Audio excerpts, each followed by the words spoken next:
Beleza, pessoal? Hoje, nossa segunda aula, vamos falar um pouquinho de dos princípios do direito do consumidor. Se você ainda não assistiu a aula de princípios sobre o que é a importância, aqui, desse ladinho aqui vai aparecer o link, você clica nele, assiste primeiro, depois você volta aqui para nós falarmos dos princípios do direito do consumidor. Bora começar? Vamos lá? Vou colocar o slide aqui para você.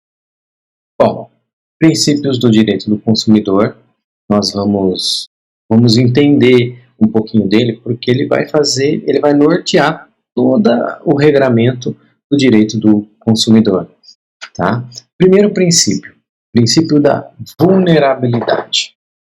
Então, esse princípio, ele reconhece que a parte vulnerável na relação de consumo é o consumidor. Ou seja, você tem uma posição mais alta o fornecedor, porque a relação de consumo depende do fornecedor.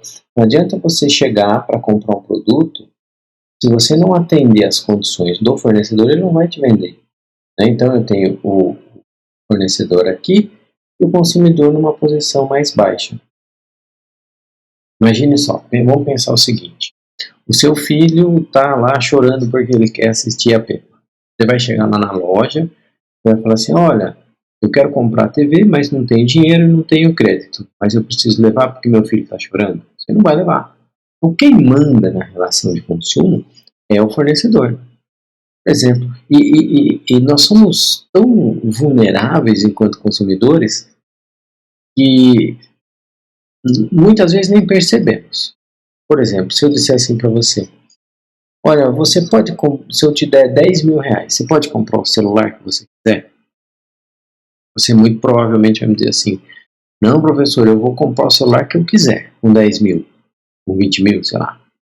Né? Compra o celular que eu quiser. Só que você não vai comprar o celular que você quer. Você vai comprar o celular que o fabricante disponibilizar. Então, não basta que você tenha dinheiro para comprar. Se o fornecedor não disponibilizar o produto, você não compra. Simples assim. Se você falar assim, eu quero um celular que tenha características de um Samsung com características do iPhone. Se não tiver esse produto, você não vai comprar. Não vão fabricar esse produto para você.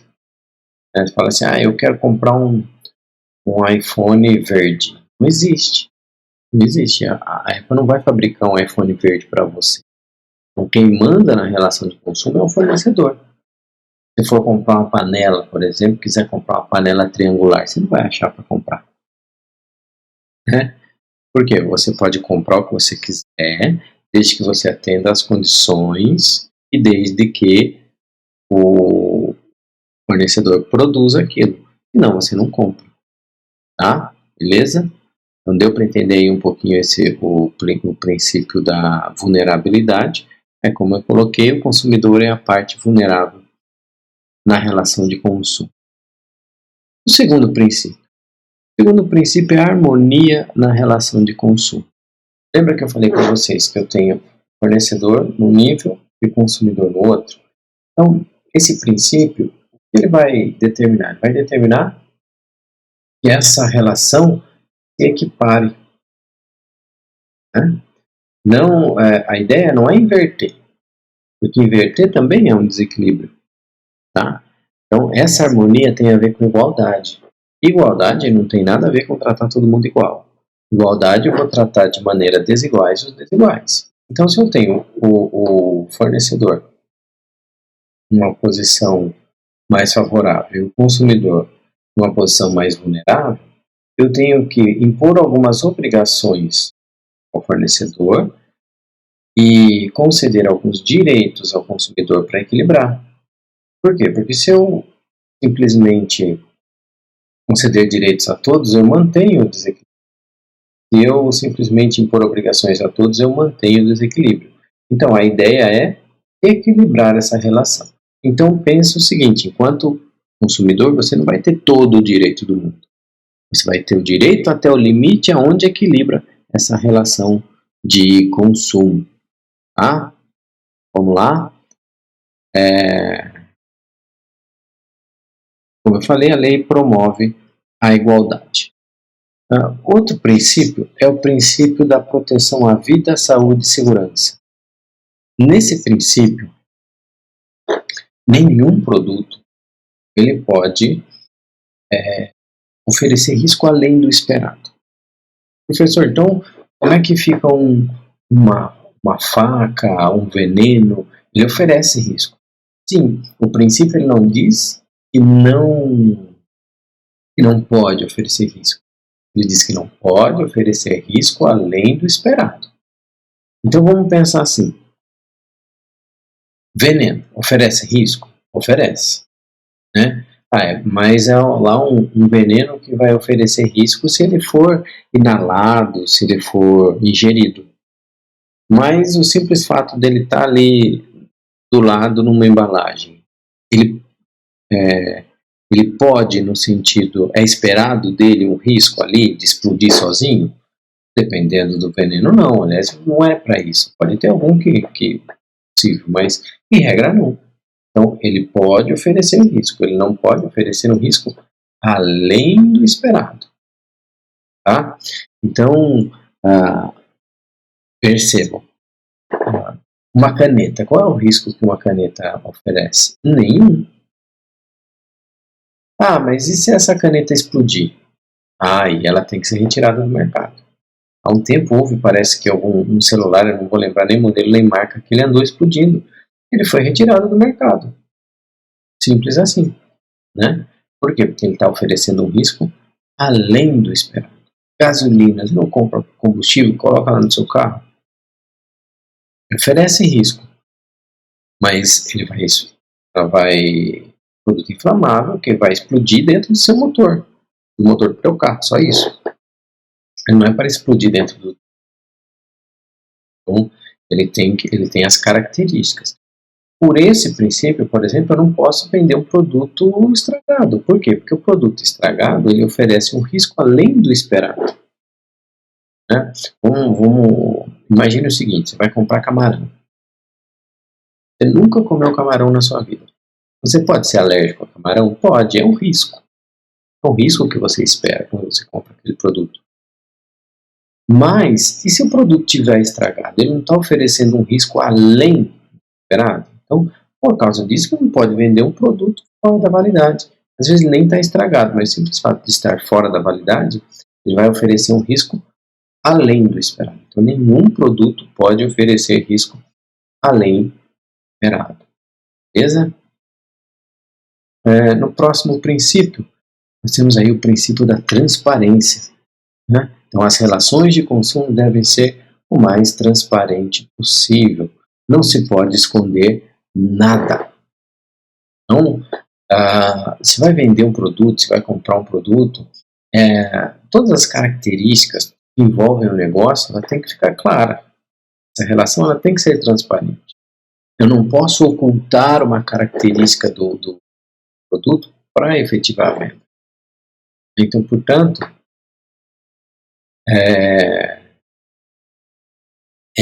qualquer ato no sentido de esconder pode sim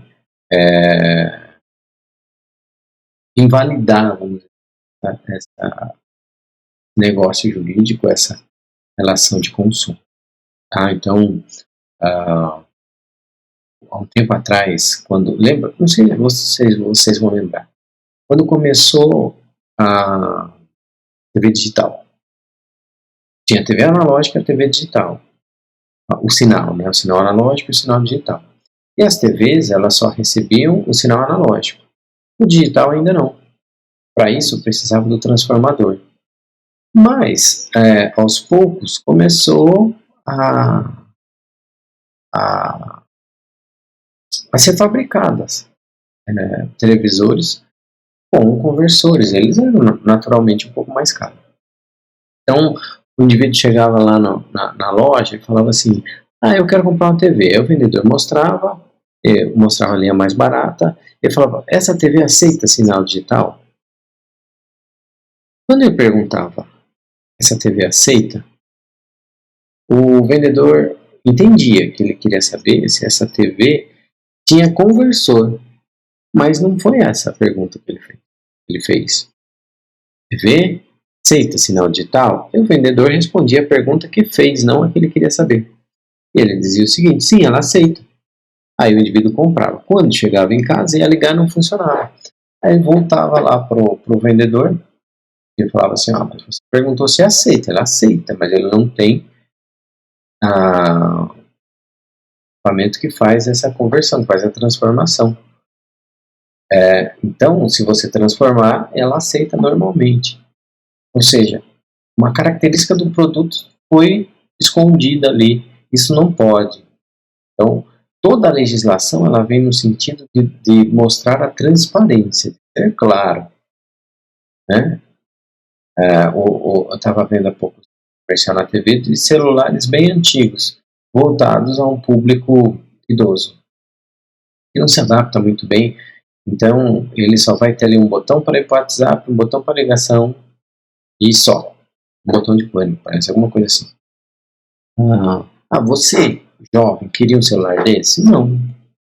Eu, vendedor, eu posso te enganar para você comprar um celular desse, esconder essas características, dizendo para você que ele é simplesmente um smartphone, quando chegar em casa ele ter essas características? Não. Professor, mas aí se não fizer isso não vende. Mas tem um público idoso, para quem está focado nesse produto. Então, a relação de consumo ela tem que ser transparente, não se pode esconder nada. Tá? E se algo é importante, tanto para consumidor e fornecedor, coloque essas informações por escrito. Por exemplo, você vai comprar um produto, uma câmera de ação. Ela tem essas câmeras de ação tipo GoPro, que não é GoPro, que é genérica. E algumas diz lá, grava em 4K, mas não grava em 4K. Quando você entra no software, ele não grava em 4K. Só que, para você que não tem uma TV 4K, não te importa aquilo. Então você usa o produto normal. Mas se é algo importante, tipo assim, estou procurando uma câmera que grave em 4K porque eu quero 4K. Então isso é importante ser colocado no papel. Para quê? Porque aí, se ela não gravar 4K, é uma condição que se você soubesse, você não teria comprado.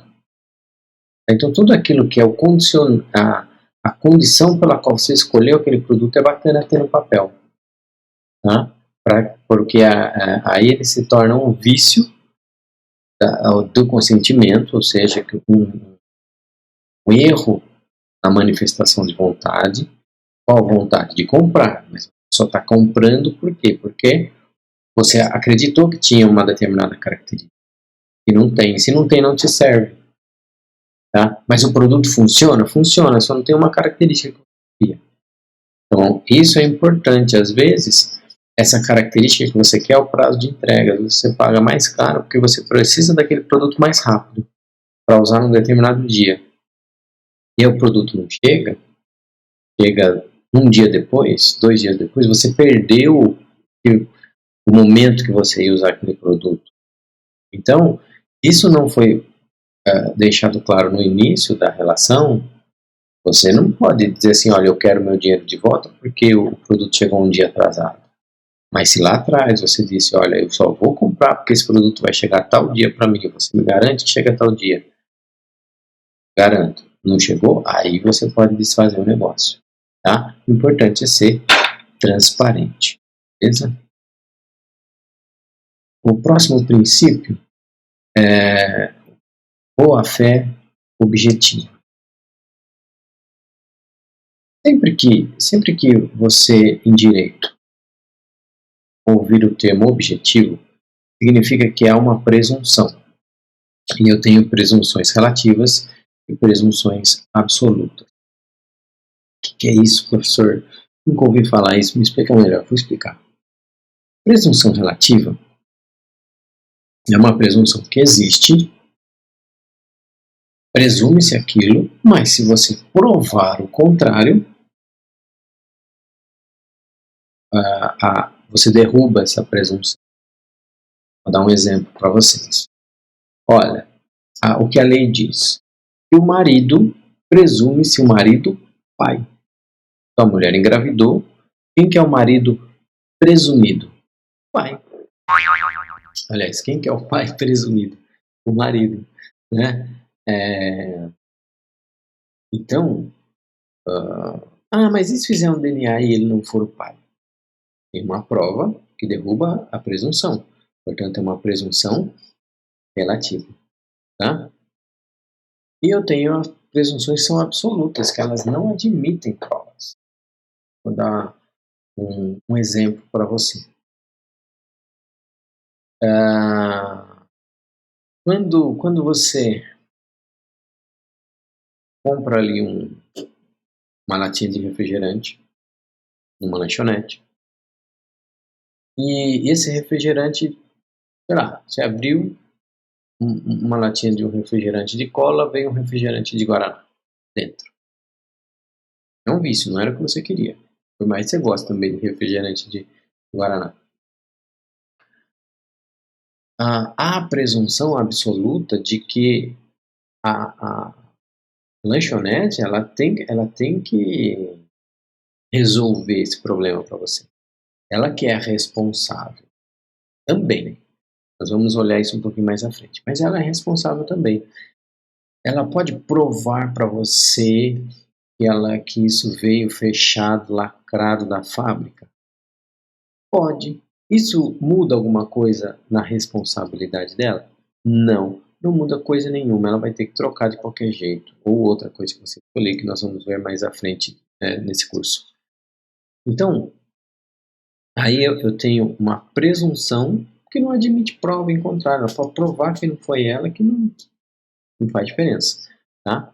Então, quando eu falo em boa-fé objetiva, eu estou falando que a boa-fé na relação de consumo ela é presumida. Aí vocês podem estar pensando assim, professor, mas dá tanto problema na relação de consumo? Dá. Mas se você parar para pensar, a maioria delas dá muito certo. Assim, você acorda, acende a luz. Acendeu a luz, relação de consumo. Está funcionando. Você paga, tem energia. Você usou o banheiro, água. Escovou o dente, precisa de dente, ovo. Tomou café, leite. Tudo isso, pegou o ônibus. São relações de consumo que vão acontecendo no dia a dia e todas as pessoas, e a grande maioria dá muito certo.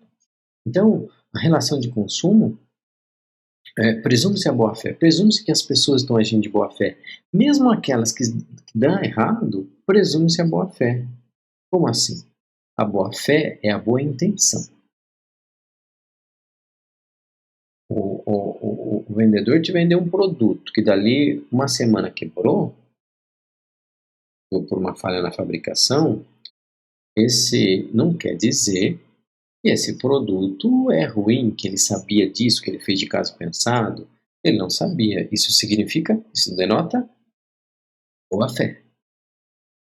Tá? Má fé esse produto tá ruim. Deixa eu achar uma marmota aqui para eu vender esse produto. Isso é má fé. Tá?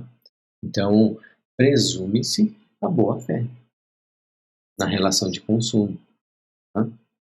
Vamos aí ao próximo princípio. Como eu falei, presume-se a boa-fé na relação de consumo. Princípio da prevenção e reparação de danos. A prioridade é a prevenção, não tendo sido possível evitar a obrigação de reparar. Então vamos entender o seguinte: a ideia do código é prevenir, por isso que aí a prevenção vem primeiro. A ideia é prevenir. Então, a carne lá tem a data de validade. Passou a data de validade, ela pode causar o dano. Não pode vender mais, tem que prevenir. Mas não está ruim. Tudo bem, tem que prevenir, não pode. Um veículo foi fabricado e na fabricação houve uma falha. Então tem que chamar todo mundo para um recall. Para quê? Para prevenir. Ah, mas até descobrir houve alguns acidentes, né, com os proprietários daquele veículo. Bom, para aqueles que não houve tempo de prevenção, terá a indenização, terão os danos reparados a esses. Tá? Então, o código deve ser interpretado no sentido de antever o problema, e não simplesmente de reparar. Venceu a carne? Não, todo mundo compra. Quem passar mal aqui, vem buscar aqui no mercado remédio, né, de graça. Não. Deu a data de validade, não pode vender. Tá? Vamos lá. Próximo princípio. Educação e informação. O fornecedor deve educar e informar quanto ao uso de seus produtos. Vamos lá. Ó, pensa o seguinte. É um dever do fornecedor informar e educar sobre os seus produtos. Daí, por exemplo, você tira a regra de que os produtos vendidos no Brasil devem ter manual em português. Ah, professor, mas lá no China não tem. Mas não deveria. Esse produto, em tese, ele não pode ser. Não poderia. Né? Quando você assiste um comercial e a empresa de cerveja diz assim, aprecie com moderação, na verdade ele quer que você compre muito mais cerveja, enfie o pé na jaca e tudo mais. Né? Mas ele está educando você quanto ao produto. Né? Por quê? Porque é um produto que pode alterar o seu entendimento. Né?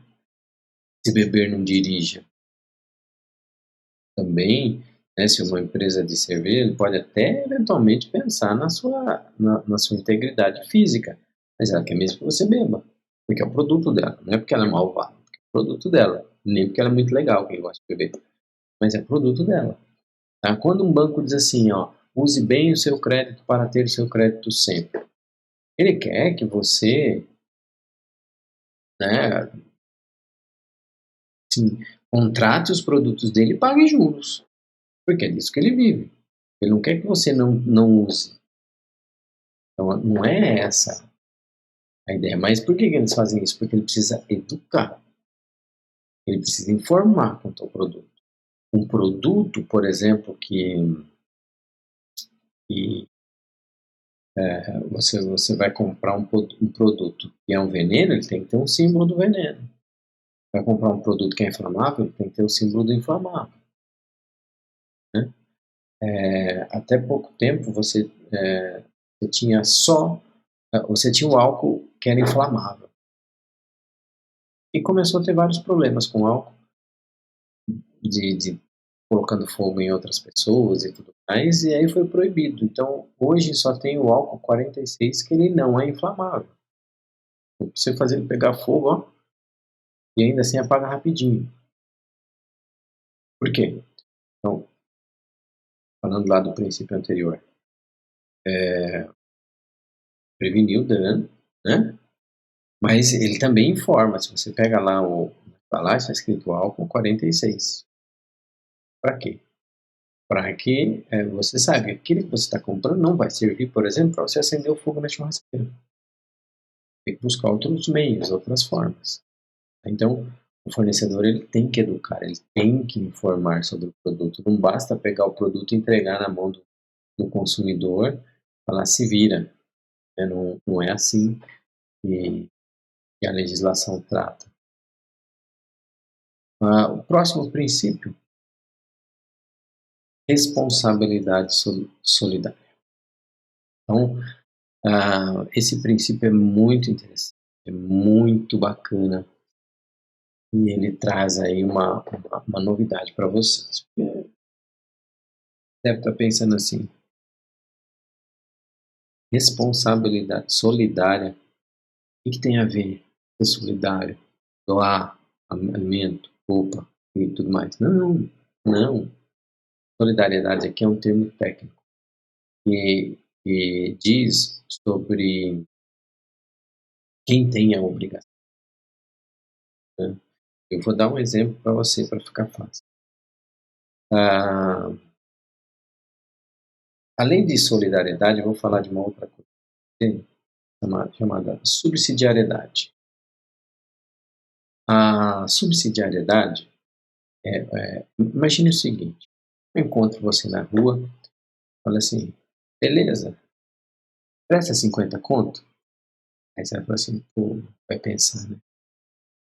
Eu não vou emprestar, o professor pode me zoar.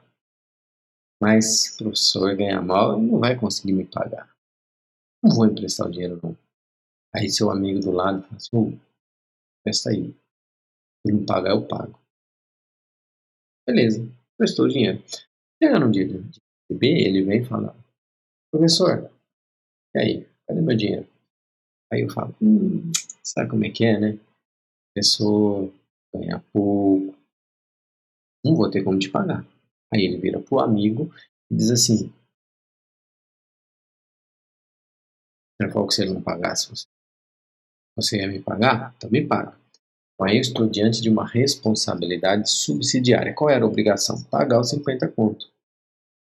Então, como o devedor principal, eu não paguei, o devedor subsidiário, o colega que falou que se eu não pagasse ele pagaria, ele vai e tem que pagar, tá? Agora imagine a mesma situação. Cheguei, pedi dinheiro, o cara pensou assim, pô, o professor não tem grana, não vou emprestar, e o amigo fala assim, não, empresta, sou solidário, devedor solidário. Beleza. Chega no dia de receber, ele fala, ô professor, beleza, beleza, e passa direto. E vai direto no amigo dele, fala, e aí, meus 50 conto? Veja, no primeiro ele teve que passar por mim, devedor principal. No segundo, não. Ele foi direto no amigo. Pode fazer isso? Pode. Por quê? Quando nós falamos em solidariedade, eu coloco todos em pé de igualdade para cumprir a obrigação na totalidade. Então, quando eu falo dentro aqui do direito do consumidor, toda a cadeia produtiva, inclusive o comerciante, é responsável, independente de culpa, tem responsabilidade solidária. O que isso na prática quer dizer? Lembra daquele caso da lanchonete que você comprou refrigerante de cola e veio Guaraná? De quem é a culpa? Ah, professor, é óbvio que é do fabricante, porque o produto foi envasado lá. Toda razão. A culpa não é do comerciante. Mas o Código de Defesa do Consumidor diz que existe a responsabilidade solidária. E a responsabilidade solidária eu posso exigir a totalidade da obrigação de qualquer um dos devedores, aqui no caso de qualquer um da cadeia produtiva, inclusive do comerciante. O que você pode, o que a legislação vai determinar? Que a opção do fornecedor do consumidor normalmente é a troca. Você vai até o balcão, simplesmente entrega um refrigerante e troca pelo outro. Simples assim. A obrigação não é dar um refrigerante novo. A culpa é da fábrica. A culpa não é da lanchonete. Mas a lanchonete, por força da lei, ela é solidária. Então, a totalidade pode ser exigida dela. Qual é a totalidade da obrigação aqui? Um novo refrigerante. Então, a lanchonete vai ter essa obrigação de cumprir a-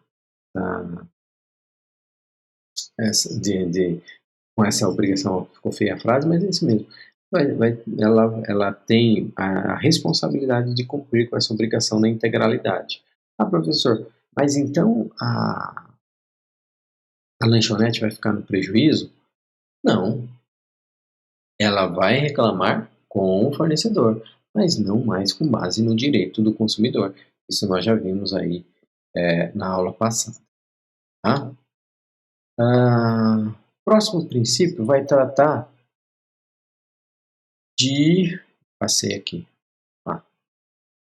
Adequada e eficaz prestação de serviço. Então, esse princípio ele fala de prestação de esse princípio fala de prestação de serviços.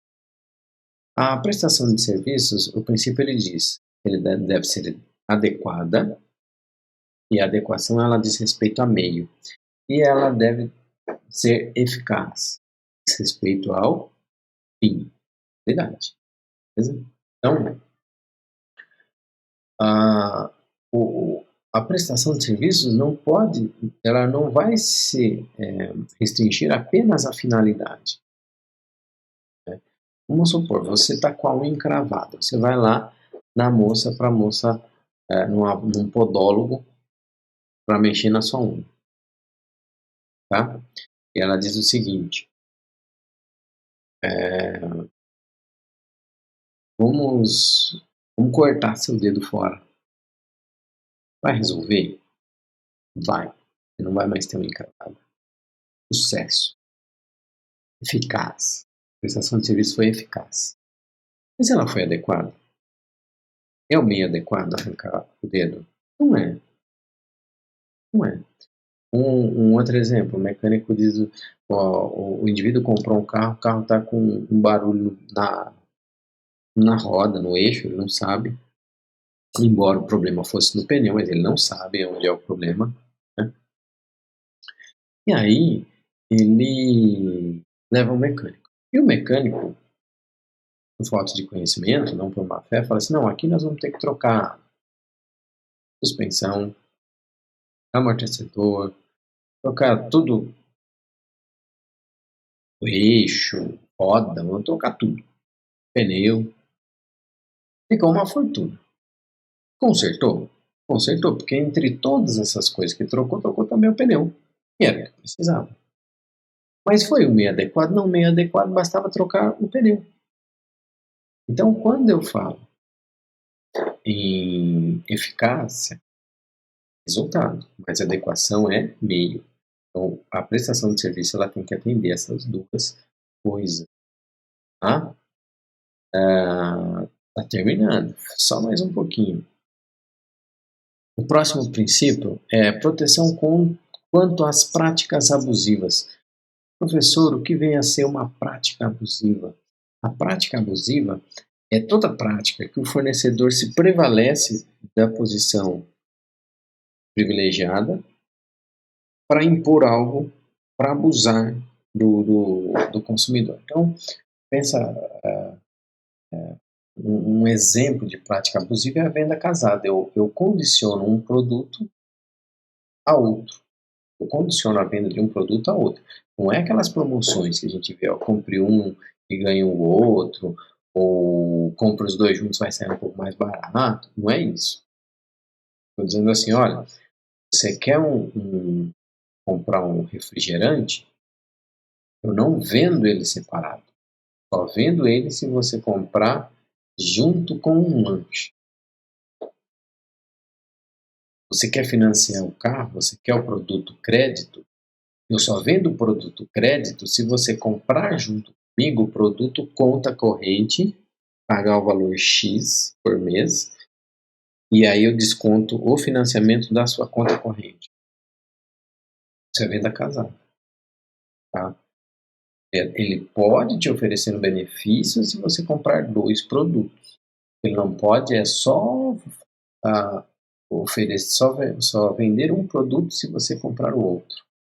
E tem outras práticas abusivas. Vamos supor você. Isso é menos comum hoje, mas é muito, muito pior isso. Você vai comprar ração para o seu cachorro. Seu cachorro é raiz. Come aquela ração de R$ 5, de R$ 3 o quilo comprado a granel. Né? Isso quando não come lá o resto de comida. Beleza. Você vai lá comprar na agropecuária, você afere a balança, se ela tinha. Não. Né? E se o cara, por exemplo, não colocar, ou pegar. Aliás, você sabe que aquela que eles falam que que tem a baratinha, a média e a cara, premium, top, né? Aquela que a embalagem é prateada, é dourada. Aí você vai lá na agropecuária, ele tem lá um produto. Ele diz assim, esse aqui é o mesmo produto daquele lá, caro, mas aqui é mais barato. Você vai comprovar isso, né? Você faz essa... Você vai ver se é o mesmo produto? Não, você acredita no cara. Então, se ele estiver mentindo para você, ali também é uma prática abusiva. Existe, a lei vai trazer algumas práticas que são abusivas. Por exemplo, agora, nesse problema aí de pandemia, subir sem motivo o preço de produtos que são necessários, ali o álcool gel, tudo. Isso é prática abusiva. E vamos entender, prática abusiva, a farmácia comprava um produto por R$ 10 e agora está comprando por 100 o mesmo produto. Quando ela comprava por 10, ela vendia por 15. Quando ela compra por 100, ela vende por 105, 110. Ela não está não tá tendo uma prática abusiva. Prática abusiva é antes, é quem aumentou simplesmente dessa forma porque tem gente querendo mais. Aí é a prática abusiva. Tá? Então, é bom explicar isso porque às vezes a pessoa tá vivendo esse momento e vai começar a acusar todo mundo de prática abusiva. Não. Mas o comerciante comprou no preço de R$ 10, agora ele está vendendo aqui a 110. Não, só porque tem mais gente querendo, é só ele que tem. Não, aí é prática abusiva. Então, essas práticas, elas são tipadas, elas devem ser cortadas da relação consumo. E, por fim, nós temos aí a proteção contra a publicidade enganosa e abusiva. Essa publicidade enganosa e abusiva, primeiro, que a publicidade, né, ela vincula. E o que foi veiculado o fornecedor ele deve cumprir. É obrigado a cumprir, salvo uma fé. E às vezes o consumidor age com má fé. Por quê? Porque às vezes é anunciado um produto e aquele produto, uma TV, custa R$ 2.000. Ela é anunciado a R$ 200.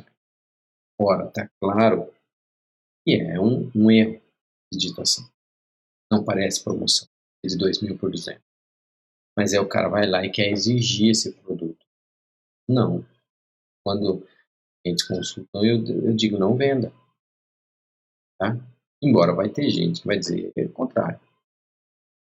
Mas o consumidor ele não foi enganado. Agora, vamos supor, o mesmo televisor foi um erro de digitação e está sendo vendido a 1.500. Os dois casos foi um erro, tanto de 200 como por 1.500. Mas 1.500 não parece uma promoção? Não tem verossimilhança? Então, nesse caso, a televisão deve ser vendida por 1.500, porque ele tem uma verossimilhança. Aquilo parece uma promoção. Tá? Mas aqui nós estamos falando da publicidade enganosa. O que é enganosa? É aquela que distorce a verdade. Faz a coisa parecer o que não é. Para enganar aquele que está comprando. Eu vou falar. Isso. A mulher falou assim para mim. Limpa a cozinha. Ou eu fui limpar, não limpa. Aí eu fui no mercado. Aí eu comprei um produto. Um produto que eu vi na TV. Que você jogava ali, só passava a bucha e saía. Já imaginou o que aconteceu comigo, né? Eu joguei o produto. E passei a bucha, a esponja e não saiu. Aí eu falei, acho que eu não deixei agir. Joguei o produto, esperei meia hora, fui lá e não saiu. Por quê? Porque a publicidade estava distorcendo a verdade. Eu só comprei aquele produto porque eu tinha visto aquilo na TV. Isso, né? Acontece, acontece. Aconteceu muito com brinquedos. Hoje você assistir um comercial de brinquedo, ele fala assim, os movimentos são gerados por computadores, né? Para que até os pais falem para as crianças que os brinquedos não fazem os movimentos sozinhos. A publicidade abusiva é aquela que vai usar o medo do consumidor. Os medos das pessoas. Tem medos que são da pessoa e tem medos que são medos do ser humano. Um exemplo, o ser humano tem medo de perder o patrimônio. O ser humano tem medo, por exemplo, de morrer, tem medo de deixar o próximo, ou aqueles que dependem de você, que você ama, desamparado. Então eu posso usar esse medo para vender um seguro de vida? Não. Posso vender um seguro de vida, mas eu não posso chegar assim para o cara, olha, se você morrer através de uma publicidade, ó, teu filho vai passar fome. Não, não posso falar isso. O indivíduo tem medo de perder o patrimônio. Eu não posso chegar para ele e falar assim, se você não comprar o meu produto, você vai para a cidade X, vai ter que voltar de ônibus porque lá roubam o carro. Não, não posso. Não posso usar o medo para fazer com que a pessoa decida pelo meu produto. Tá? Isso também eu entendo que fere um pouquinho da transparência, tá? Isso que a gente falou. Bom, os princípios são esses. Para encerrar a aula, eu quero deixar aí uma frase para vocês que diz o seguinte, o alto aí, não sei se vai dar para vocês acompanharem. Acho que dá. Diz assim, ó, tudo o que fizerem, façam de todo o coração, como para o Senhor e não para os homens. Nós estamos vivendo um momento difícil, mas assim, não importa a quem, faça sempre o seu melhor, tá? Eu estou aqui gravando a videoaula, pode não estar ficando 100%, mas é o meu melhor e eu vou estar melhorando. E é importante que você se inspire nisso. E o seu melhor seja sempre à mostra. Que vocês possam ver, independente para se a pessoa que está recebendo também está fazendo o seu melhor. Espero que essa frase te inspire. Eu estou lá na aula, no chat. Tá? Lá nós podemos tirar dúvida, qualquer dúvida entra lá, bate um papo e tem atividade que vocês vão ter até a semana que vem para fazer. Então, muito obrigado pela atenção de vocês. Encontro vocês lá no bate-papo. Um abraço. Tchau, tchau.